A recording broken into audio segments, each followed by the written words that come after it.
Hey folks, Seattle Forge here. The theme of this replay is don't forget to have fun. So taking a look at the opposing team, we have a substantial advantage. That does help in the having fun department.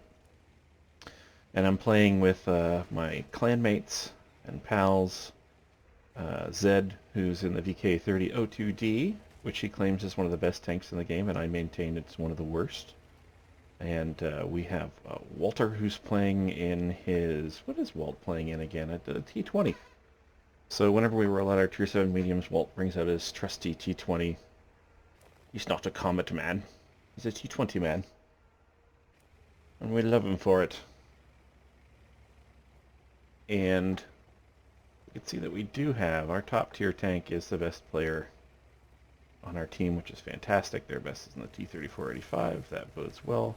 And they have a couple of potatoes in the middle in the mid-tiers, which make me much more confident about our ability to face off against them. When you see somebody with that few games and that kind of win 8, you know that their crews are at 50% and they won't be terribly effective. So the A44, it's a strange tank. It's a Soviet medium tank, and it doesn't behave in any way like a medium tank except for its speed, I guess. It's well armored from the front. It has no gun depression. It's got a rear-mounted turret. Look at that, 276 Alpha.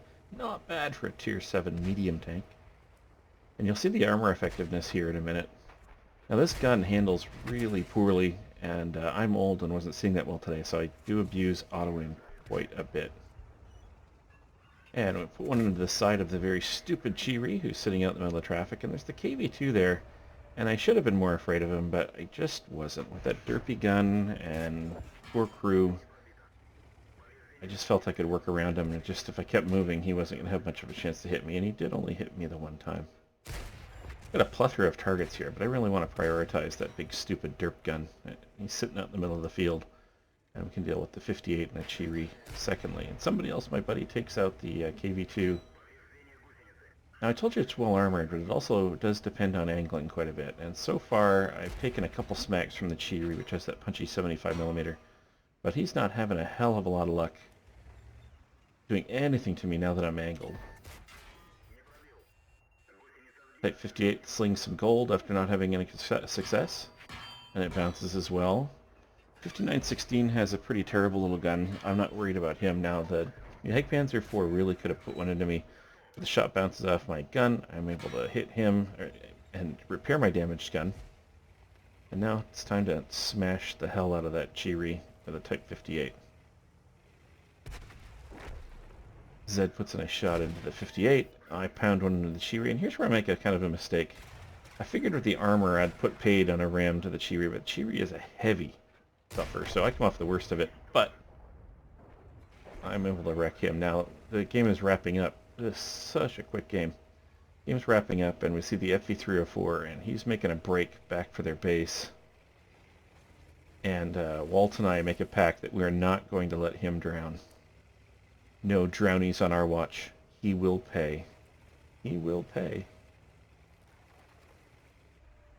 So we're only 3.5 minutes into the match. It's almost wrapped up. They've got the French Tier 7 heavy tank, the M445, down at the bottom, who's about to be smashed.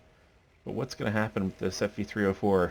Is he going to make it? Is he going to be able to kill himself before we can get to him? I snap off a horrid shot. FV304 makes it to the water. Walt and I both make a jump after him. And the wedge of my tank pushes Walt over, who tumbles, and then rams the FV304 with his last breath. Great ending to a fun game. Only a second class mastery badge, 2045 damage, a little bit of spotting, steel wall, blah, blah, blah, blah, blah. Absolutely had a great time. Walt and Zed had great games.